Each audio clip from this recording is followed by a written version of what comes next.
చూడండి, మీరు ఇప్పటికి కూడా ఏం మాట్లాడకుండా ఉంటే నా కంగారు ఇంకా ఎక్కువైతుంది. దయచేసి నా కూతురు పల్లవికి ఏమైందో చెప్పండి. అభి, కనీసం నువ్వైనా చెప్పు. మామయ్య, అసలేమైందంటే పల్లవికి నాతో పాటు అమెరికా రావడం అసలు ఇష్టం లేదు. అందుకని అత్తయ్య పల్లవిని ఎట్లయినా సరే నాతో పాటు అమెరికాకి పంపించాలని నా ఫ్రెండ్ది చెన్నైలో పెళ్ళుందని పల్లవికి అబద్ధం చెప్పింది. ఇంకా పల్లవిని ఎట్లో గట్ల ఎయిర్పోర్ట్కి తొలుకొని పోయినాము. ఆడికి పోయినాక పల్లవికి నిజం తెలిసింది, మేము పోయేది చెన్నైకి కాదు అమెరికాకి అని. దాంతో పల్లవికి చాలా కోపం వచ్చింది. నేను అమెరికాకి రానంటే రాను అని పెద్ద గొడవ చేసింది. దాంతో అత్తయ్య, నువ్వు అమెరికాకి పోకపోతే నేను విషయం తాగి చేస్తా అని పల్లవిని బ్లాక్మెయిల్ చేసింది. దాంతో పల్లవి చేసేదేం లేక నాతో పాటు అమెరికా రావడానికి ఒప్పుకేయింది. మరి మీరు అమెరికాకి పోకుండా తిరిగెందుకు వచ్చినారు మళ్ళీ? అప్పటి వరకు అంతా బానే ఉంది మామయ్య. పల్లవి వాష్రూమ్కి పోయేస్తా అని నాతో చెప్పి పాస్పోర్టు వీసా తన దగ్గర పెట్టుకొని పోయింది. ఎంతసేపు అయినా ఇంకా తిరిగి వచ్చలేదు. ఒక అమ్మాయికి నాకు ఏమని చెప్పి ఒక లెటర్ ఇచ్చిపోయింది. ఆ లెటర్లో ఏముంది? నేను ఎవరికి కనిపించినంత దూరం వెళ్ళిపోతున్నా, దయచేసి నా కోసం ఎవరు ఎతకొద్దు అని రాసింది. ఇది మామయ్య జరిగింది. ఆ తర్వాత నాకు ఏం చేయాలో అర్థం కాక వెంటనే అత్తయ్యకి ఫోన్ చేసిన. మేమిద్దరం కలిసి ఆడ మొత్తం ఎతికినాము, కానీ పల్లవి ఏడలేదు. ఇంకా చేసేదేం లేక పోలీస్ స్టేషన్లో కంప్లైంట్ ఇచ్చి వచ్చినాము. ఒసై, నీకు కొంచెమన్నా బుద్ధుందా? నీ మైండ్ ఏమన్నా ఖరాబ్ అయిందా? పల్లవికి ఇప్పుడప్పుడే అమెరికాకు పోవడం ఇష్టం లేదు. అది మనందరితో చెప్పింది కదా. పల్లవికి ఇంకా కొంచెం టైం ఇవ్వాల్సింది. అంతేగాని చెన్నైకి పెళ్లికి పోతున్నామని అబద్ధం చెప్పి పల్లవిని నమ్మించి మోసం చేసి అమెరికాకి పంపించాల్సిన అవసరం ఏముంది? లేక లేక ఇండియాకి వచ్చింది. ఇంకా కొన్ని రోజులు ఈయనే ఉండాలి అనుకోవడం తప్ప అదేదో పెద్ద నేరమో ఘోరమో అయినట్టు పల్లవిని బలవంతంగా అమెరికాకి పంపించాలని చూస్తే ఇప్పుడు చూడు ఏమైందో. నువ్వు దాన్ని కొంచెం కూడా అర్థం చేసుకునిలేవు. అందుకే పల్లవి చాలా బాధపడింటది. ఈ రోజు పల్లవి పారిపోయిందంటే దానికి కారణం నువ్వే. అంతా నీ వల్లే. పిల్లల్ని కంటే సరిపోదు, వాళ్ళ మనసుల్ని కూడా అర్థం చేసుకోవాలి. ఇంకా చాలా ఆపండి. అసలు మీకు ఏం తెలుసని మాట్లాడుతున్నారు? ఇంకా చెప్పాలంటే అది ఇట్లా తయారు కావడానికి కారణం మీరే. మీరు దాన్ని అతి గారాబం చేయడం వల్లే ఆ పల్లవి అందరినీ ముప్పు తిప్పలు పెడుతుంది. అసలు నువ్వు ఏం మాట్లాడుతున్నావో నీకన్నా అర్థమవుతుందే? పల్లవి పారిపోవడానికి నేను గారాబం చేయడానికి అసలు సంబంధం ఏముంది? కొంచెం కూడా తలా తోక లేకుండా మాట్లాడుతున్నావు. చెయ్యాల్సిందల్లా నువ్వే చేసి ఇప్పుడు నన్నంటే అర్థమేముంది? ఇంకా మీరు అస్సలు మాట్లాడొద్దు. ఫస్ట్ నీ కూతురు చేసిన ఘనకార్యం ఏందో తెలిస్తే మీరు అసలు ఇట్లా మాట్లాడరు. ఏ పల్లవి ఏం చేసింది? ఆమె గారు ఇంకా కిరణ్ని మర్చిపోయలేదు. ఇప్పటికి కూడా వాణ్ణే ప్రేమిస్తుందంట. మళ్ళీ పెళ్ళంటూ చేసుకుంటే వాణ్ణే చేసుకుంటా అంటుంది. ఏందే నువ్వు మాట్లాడేది? అవును, నేను చెప్పేది నిజం. పల్లవికి పెళ్ళైనప్పటి నుంచి ఇప్పటి వరకు అభిని ఒక్కరోజు కూడా భర్తలాగా యాక్సెప్ట్ చేసలేదు. తన మనసులో ఇంకా కిరణే ఉన్నాడని చెప్తుంది. అదేందే, వానికి కూడా ఆల్రెడీ పెళ్ళయింది కదా. పెళ్ళయింది కాబట్టే తన భార్యకి విడాకులు ఏమని చెప్పిందంట. ఇప్పుడు మళ్ళీ వాళ్ళిద్దరూ పెళ్లి చేసుకోవాలనుకుంటున్నారు. ఇప్పుడు చెప్పండి, ఈ నిజాలన్నీ నాకు తెలిసిన తర్వాత నేను ఇంకా పల్లవిని అమెరికాకు పంపేయకుండా ఎట్లుంటా? అందుకే పల్లవిని నమ్మించి ఎయిర్పోర్ట్కి తొలుకొని పోయినాను.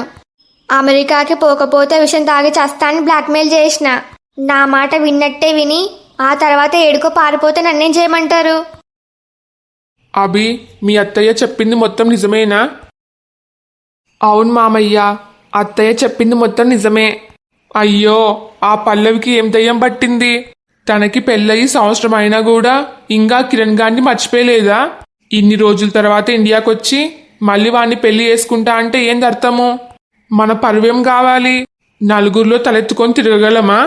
ఇదిగో, నేను కూడా ఇట్లా మాట్లాడినందుకే ఆ పల్లవి అమెరికాకి పోకుండా తప్పించుకోవడానికి పారిపోయింది.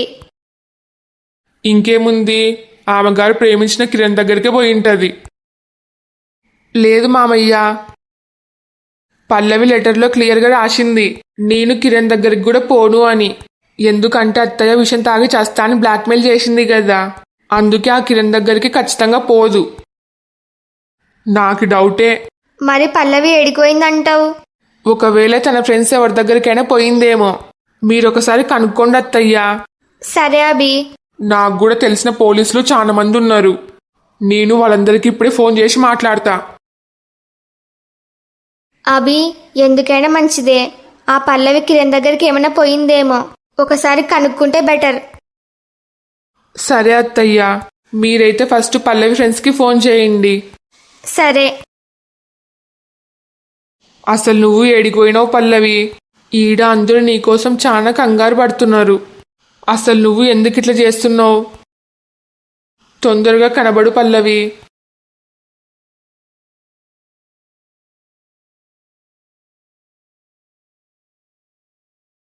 ఈ అవని ఏంది నిన్న ఇంటికి వచ్చిన కాంచి బయటికి వస్తలేదు? రాత్రి కూడా ఏం తినకుండా నిద్రపోయింది. దాన్ని ఎట్లా గట్లా ఏడిపిద్దామని చూస్తుంటే నాకు అసలు ఛాన్స్ దొరుకుతలేదు. అయినా ఆమెగారు ఇంకా మహారాణి అనుకుంటుందే. ఎప్పుడు రూమ్లోనే ఉంటే ఇంట్లో పనులు ఎవరు చేయాలి? నేనేమి గాడిదని కాదు అందరికీ సేవలు చేసుకుంటూ ఉండడానికి. ఆ అవని ఏమీ చుట్టం చూపుకొచ్చలేదు, ఇంకా పర్మనెంట్గా ఈయనే ఉండడానికి వచ్చింది. మరి ఏం పని చేయకుండా ఊక కూసుంటే నేను చూసుకుంటూ ఉండాలనా? ఇప్పుడే దాని పని చెప్తా. ఏ వాణి, కాఫీ చేసేది అయిపోయిందే? ఇంకా లేదు. ఏంది ఇంకా చేసలేవా? ఎందుకింత లేటు? రోజు ఈ టైం కల్లా చేసేదానివి కదా. ఇప్పుడు ఇంట్లో నీ కూతురు అవని ఉంది కదా. ఉంటే ఇంట్లో అందరికీ నేను చేసిన కాఫీ కంటే అవని చేసిన కాఫీ అంటేనే ఇష్టం. అందుకు అవనీకి చెప్పు కాఫీ చేయమని. అసలేం మాట్లాడుతున్నావే నువ్వు? అవని కాఫీ చేయడం ఏంది? ఏదో ఇంటికి పండగకో పబ్బానికి వచ్చినట్టు మాట్లాడుతున్నావు. అది వాళ్ళ ఇంట్లో వాళ్ళతో గొడవపడి చాలా బాధతో ఇడికొచ్చింది. నువ్వు కూడా నీ కళ్ళారా చూస్తున్నావు కదా. అది నిన్న ఇంటికి వచ్చిన కానుంచి తిండి తిప్పలు లేకుండా రూమ్లోనే ఉంది. కనీసం బయటికి కూడా వస్తలేదు. దాని బాధ దానికైంటే మధ్యలో నువ్వొకటి. నీకసలు ఎప్పుడేం మాట్లాడాలో కూడా తెలియదు.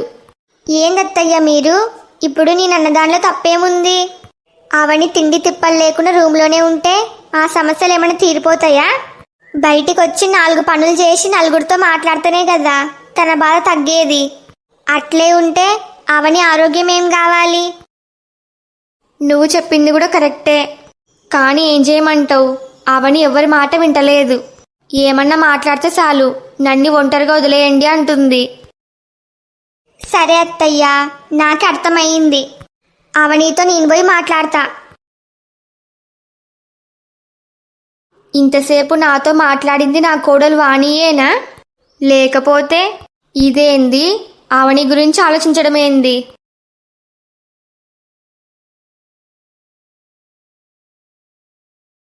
అబ్బా, ఈ అవనిని ఇట్లా చూస్తుంటే నాకు ఎంత సంతోషంగా ఉందో. మొత్తానికి నేను స్వప్న అనుకున్న ప్లాన్ వర్కౌట్ అయింది. ఈ అవని జీవితం సర్వనాశనం అయిపోయింది. ఇంకా దీని బతుకు ఈ ఇంట్లో చాకరీ చేయడానికే సరిపోతుంది. లేకపోతే మొన్న నీ పుట్టినరోజు కానీ మీ ఇంటికి వస్తే ఎంత ఓవర్ యాక్షన్ చేసినావే. ఆ ఖరీదైన చీరలు, బంగారు నగలు, ఆ గ్రాండ్ పార్టీని చూసుకొని నువ్వేదో పెద్ద మహారాణిలాగా బిల్డప్ ఇచ్చినావు.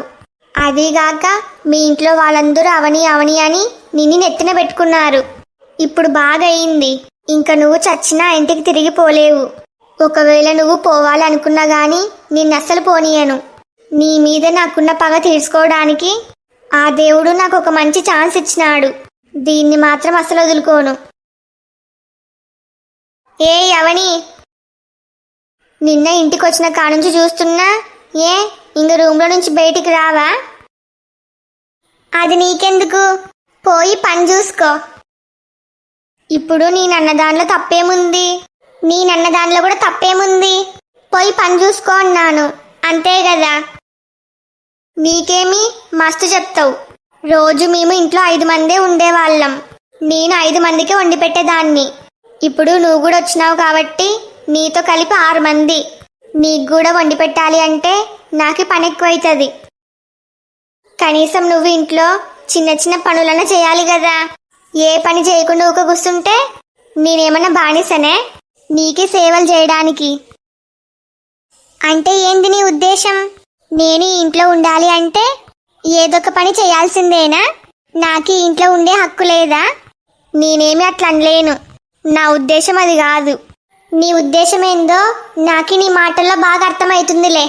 అర్థమైతే మరీ మంచిది. నీకు ఇష్టం వచ్చింది చేసుకో. నేను మాత్రం ఒక్క పనిಗೂ చేయను. ఇది నా పుట్టినిల్లు. నాకు ఇష్టం వచ్చినట్టు ఉండే అధికారం నాకుంది. అంతగా నాకేమైనా పని చెప్పాలి అనుకుంటే ఇంట్లో మా అమ్మ, నాన్న, అన్నయ్య అందరూ ఉన్నారు. నీకే అంత టాలెంట్ ఉంటే వాళ్ళనొచ్చి చెప్పమను. దీనికి ఇంత జరిగినా గాని సిగ్గు రాలే. ఎంత పొగరు! నన్నే కొంచెం కూడా లెక్క లేకుండా మాట్లాడింది. అయినా ఇప్పుడు కాదే నీ సంగతి, ముందుంది ముసళ్ళ పండగ. ఇంకోసారి నా పర్మిషన్ లేకుండా నా రూమ్లోకి మాత్రం రావద్దు. ఇదిగో నీకు ఈ పొగరున్నందుకే ఆ స్వప్న పైన అనవసరంగా చేసుకున్నావు. నీ వల్లే తన ప్రెగ్నెన్సీ పోయింది. అంత పెద్ద తప్పు చేసి కూడా నీకు కొంచెం కూడా బాధనే లేదు. నీ చేతులారా నీ జీవితాన్ని నువ్వు సర్వనాశనం చేసుకున్నావు. ఆయన కూడా నీకు బుద్ధి రాలే. ఏయ్, అసలు నీకు ఏం తెలుసని మాట్లాడుతున్నావు? ముందు వెనక తెలుసుకోకుండా నీకు ఇష్టం వచ్చినట్టు మాట్లాడినావనుకో మూతి 30 ఒక్కలైతుంది. ఏమనుకున్నావు? ఫస్ట్ నా రూమ్లో నుంచి బయటికి నాడు, లేకపోతే నాకున్న కోపంలో నిన్ను ఏం చేస్తానో నాకే తెలియదు. అమ్మో, నేను ఇంకా ఇన్నే ఉంటే నన్ను కొట్టినా కొడుతుంది. ఊకెందుకు వచ్చిన గొడవ?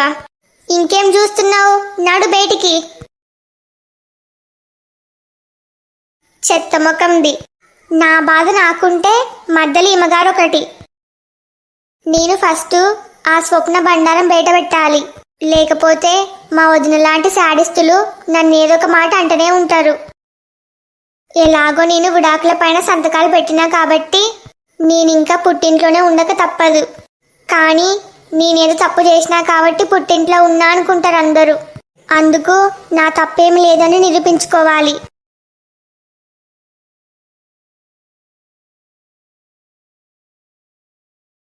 ఎక్స్క్యూజ్ మీ, ఒక 2 minutes వెయిట్ చేయండి. సరేనండి. ఈ రోజు ఎట్లయినా సరే ఈ డాక్టర్ది ఆ స్వప్నది బండారం బయట పెట్టాలి. పాపం, జరిగిన దానిలో అవని తప్పేమి లేదు అని అందరికీ తెలియాల్సిందే. స్వప్న, నిన్ను ఈరోజు ఆ దేవుడు కూడా కాపాడలేడు. నువ్వు ఇంతవరకు చేసిన పాపాలకి ఖచ్చితంగా నీకు శిక్ష పడుతుంది. చెప్పండి.